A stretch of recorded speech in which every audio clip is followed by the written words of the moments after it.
দর্শক, আমন্ত্রণ যমুনা আইডিসকে। শুরুতেই শিরোনাম। হামাস ইসরায়েল যুদ্ধ শুরুর বার্ষিকীর দিনে তেল আবিবে ত্রিমুখী হামলা, জবাবে হিজবুল্লাহর গোয়েন্দা বিভাগের হেডকোয়ার্টারে বোমাবর্ষণ। গাজায় যুদ্ধবিরতি কার্যকর না হলে করুণ পরিণতি হবে ইসরায়েলি জিম্মিদের, সতর্কবার্তা হামাসের। তেল আবিবে বারবার হামলার হুঁশিয়ারি। চলতি বছর পদার্থবিদ্যায় যৌথভাবে নোবেল পেলেন দুই বিজ্ঞানী, জন হপফিল্ড ও জফরি হিন্টন। কৃত্রিম বুদ্ধিমত্তার উন্নয়নে ভূমিকা রাখায় পেলেন সম্মাননা।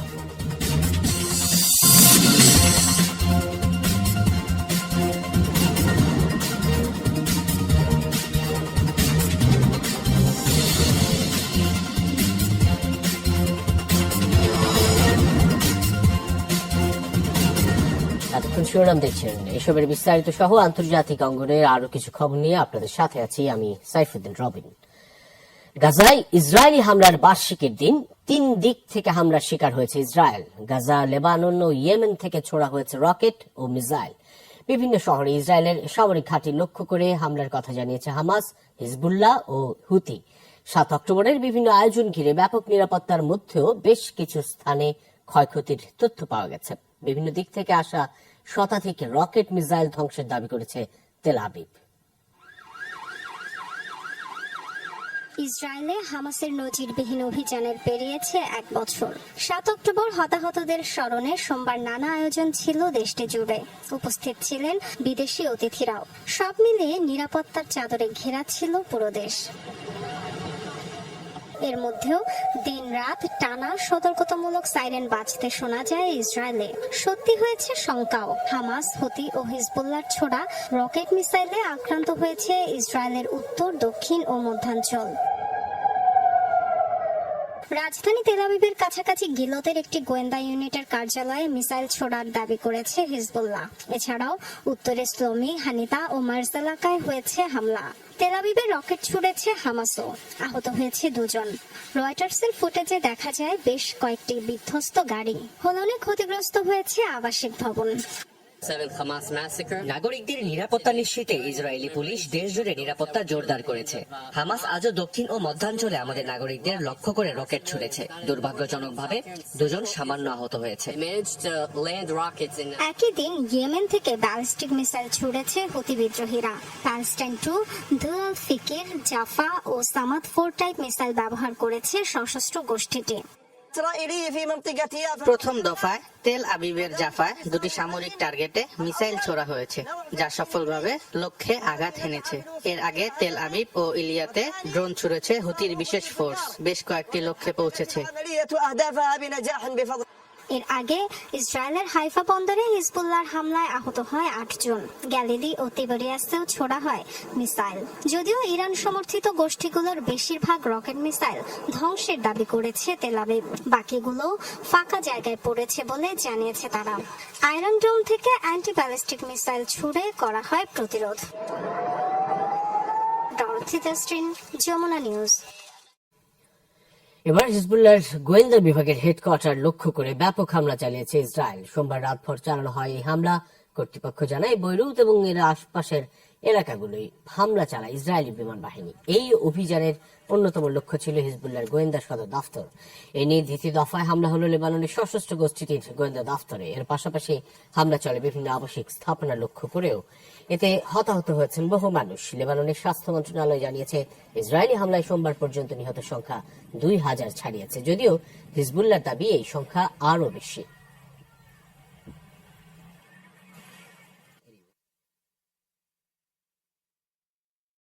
ইসরায়েলি বিমান হামলায় বড় ধরনের ঝুঁকির মুখে পড়েছে বৈরুত এয়ারপোর্ট। ইসরায়েলি আগ্রাসনের কারণে দেশি বিদেশি নাগরিকদের লেবানন ছাড়ার প্রধানতম পথ রাজধানীর এই বিমানবন্দরটি। অথচ এয়ারপোর্ট এবং এর আশপাশের এলাকাগুলোই চলছে নির্বিচার বিমান হামলা। এরই মধ্যে চলছে বিমান ওঠানামা। এই অবস্থায় বিমানবন্দর এলাকায় হামলা বন্ধে ইসরায়েলের প্রতি আহ্বান যুক্তরাষ্ট্রের।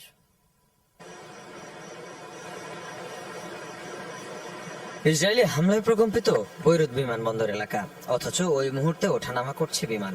লেবাননে ইসরায়েলি হামলার পর থেকে জায়নবাদীদের অন্যতম টার্গেটে পরিণত হয়েছে বৈরুতের রফিক হারিরি বিমানবন্দর এবং এর আশেপাশের এলাকাগুলো। প্রতিদিন প্রতি মুহূর্তে চলছে ইসরায়েলি হামলা। লেবাননে ইসরায়েলি আগ্রাসন শুরুর পর থেকেই দেশটি ছেড়ে যাচ্ছেন স্থানীয় এবং বিদেশি নাগরিকরা। লেবানন ছাড়ার ক্ষেত্রে সবচেয়ে বেশি ব্যবহৃত হচ্ছে এই বিমানবন্দরটি, ফলে স্বভাবতই ভিড় লেগে আছে যাত্রীদের। ইসরায়েলি হামলায় যে কোনো মুহূর্তে বড় ধরনের ক্ষয়ক্ষতি এবং প্রাণহানির শঙ্কা দেখা দিয়েছে।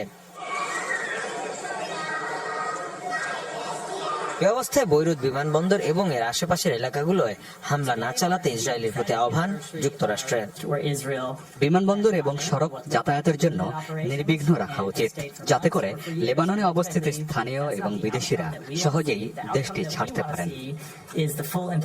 এদিকে বিভিন্ন দেশ থেকে ফ্লাইট বন্ধ থাকায় বিমানবন্দরে আটকাও পড়েছেন অনেক যাত্রী। মীর মুশফিকা হাসান, যমুনা নিউজ। বর্বরতম আগ্রাসনের বছর পার হওয়ার দিনেও গাজায় ভয়াবহ হামলা চালিয়েছে ইসরায়েল। মৃত্যু হয়েছে কমপক্ষে ৭৭ জনের। সোমবার হামলার মূল টার্গেট ছিল মধ্য গাজা। ব্যাপক বোমাবর্ষণ করা হয় বুরেজি শরণার্থী শিবিরে। সেখানেই ২১টি মরদেহ উদ্ধার করা হয়েছে। আহত বহু। বিধ্বস্ত একাধিক ভবন, ধ্বংসস্তূপের নিচে চাপা পড়ে আছেন অনেকে। হতাহতদের বেশিরভাগকে নেওয়া হয় আল আকসা হাসপাতালে, যার মধ্যে রয়েছে শিশুরাও। তেল আবিবের দাবি, টানেল সহ হামাসের সামরিক ঘাঁটি ছিল টার্গেট। গাজায় গত ১ বছর ধরে চলমান ইসরায়েলি আগ্রাসনে প্রাণহানি ৪২,০০০ ছুঁই, আহত প্রায় ১ লাখ। শত্রুপক্ষের বিরুদ্ধে সিংহের মতো লড়ছে ইসরায়েলি সেনারা, এমন দাবি করেছেন দেশটির প্রধানমন্ত্রী বেনিয়ামিন নেতানিয়াহু। সোমবার ইসরায়েলি হামাসের অভিযানের ১ বছরকে কেন্দ্র করে শোক সভা সহ নানা আয়োজন ছিল ইসরায়েলে। এদিন দেশটি সফরে যান সেনেটর লিন্ডসে গ্রাহামের নেতৃত্বে একটি মার্কিন প্রতিনিধি দল। জেরুজালেমে ৭ অক্টোবর উপলক্ষে এক স্মরণ সভায় যোগ দেন তারা। অনুষ্ঠানে দেওয়া ভাষণে হামাসের হামলায় নিহতদের প্রতি শ্রদ্ধা জানান নেতানিয়াহু। গাজায় জোরদার লড়াইয়ের দাবি করেন তিনি। তেল আবিবের পাশে থাকায় মার্কিন সরকারের প্রতি কৃতজ্ঞতাও জানান ইসরায়েলি প্রধানমন্ত্রী। হলোকস্টের পর ইহুদিদের উপর এটাই সবচেয়ে জঘন্য হামলা ছিল। তবে আমরা ঘুরে দাঁড়িয়েছি। মার্কিন সরকার ও জনগণের সহায়তায় সিংহের মতো লড়ছি আমরা। যুক্তরাষ্ট্রের প্রতিনিধি হিসেবে আপনারা আমাদের মাঝে এসেছেন বলে কৃতজ্ঞতা। পুরো যুদ্ধে ইসরায়েলের পাশে থাকার জন্য ধন্যবাদ। গাজায় যুদ্ধবিরতি কার্যকর না হলে করুণ পরিণতি হবে জিম্মিদের, এমন হুঁশিয়ারি দিয়েছেন হামাস। সংগঠনটির সামরিক শাখা কাসেম ব্রিগেডের মুখপাত্র বলেন, ইসরায়েলের সিদ্ধান্তের উপর নির্ভর করছে বন্দীদের ভাগ্য। প্রতিদিনই ঝুঁকি বাড়ছে তাদের, এমন সতর্কবার্তা দেন আবু উবাইদা। তেল আবিবে বারবার হামলার হুঁশিয়ারিও দেন তিনি। ৭ অক্টোবর ২০২৩ ইসরায়েলি ভূখণ্ডে হামাসের নজিরবিহীন অভিযান। আকস্মিক হামলায় ১২০০ প্রাণহানি। ৪০ দেশের প্রায় ২৫০ জনকে জিম্মি করে নিয়ে যাওয়া হয় গাজায়। কয়েক দফা যুদ্ধবিরতির শর্তে অনেকে মুক্তি পেলেও এখনো বন্দী শতাধিক। তারা কি অবস্থায় আছে, কি ঘটবে তাদের ভাগ্যে, পুরোপুরি অনিশ্চিততা। যুদ্ধবিরতি কার্যকর ও জিম্মি উদ্ধারের দাবিতে ১ বছর ধরেই বিক্ষোভ প্রতিবাদে উত্তাল ইসরায়েল। এরপরও মিলছে না সমাধান। ৭ অক্টোবর নিহতদের স্মরণে দেশ জুড়ে স্মরণ সভা ও নানা আয়োজনের মধ্যে সরব ছিলেন জিম্মিদের পরিবারের সদস্যরাও। বন্দীদের মুক্ত করতে নেতানিয়াহু সরকারের ব্যর্থতায় তীব্র ক্ষোভ ছাড়েন তারা। খুবই দুর্ভাগ্যজনক যে এখনো ২ ফ্রন্টে যুদ্ধ চলছে। হামাসের টানেলে শতাধিক জিম্মি আটকা পড়ে আছে। আমাদের নেতাদের দূরদর্শিতা ও কৌশলগত পরিকল্পনার অভাব রয়েছে, যা খুবই হতাশাজনক। কল্পনা করিনি ১ বছর পরও জিম্মিরা বন্দী থাকবে। প্রিয়জনকে ঘরে ফিরিয়ে না আনা পর্যন্ত আমাদের জীবন চলছে না। সরকারের প্রতি বলতে চাই, আপনারা ব্যর্থ। ৭ অক্টোবরের সবচেয়ে বড় মাসুর আমরা দিচ্ছি। জিম্মিদের ভাগ্য নেতানিয়াহু সরকারের একটি সিদ্ধান্তের উপর নির্ভর করছে, এমন মন্তব্য হামাসের। এক বিবৃতিতে সংগঠনটির সশস্ত্র শাখা কাসেম ব্রিগেড সতর্ক করেছে, যুদ্ধবিরতি চুক্তি না হলে করুণ পরিণতি হবে বন্দীদের। রাফায় জিম্মিদের সাথে যা হয়েছে তা বাকি বন্দীদের সাথেও হতে পারে। নেতানিয়াহু ও তার রক্তপিপাসু সরকার যতদিন যুদ্ধবিরতি চুক্তিতে বাধা হয়ে থাকবে, ঝুঁকি দিন দিন বাড়বে। জিম্মিদের নৈতিক ও শারীরিক অবস্থা খুবই নাজুক। পরিত্যক্ত অন্ধকার টানেলে আটকে থাকতে পারে তাদের ভাগ্য। জিম্মিদের জীবিত উদ্ধার করতে না পারলে তা হবে ইসরায়েলের ইতিহাসের সবচেয়ে বড় কৌশলগত ব্যর্থতা, এমন মন্তব্য করেন কাসেম ব্রিগেডের মুখপাত্র আবু ওবায়দা। নেতানিয়াহু প্রশাসন আগ্রাসন বন্ধ না করলে তেল আবিবে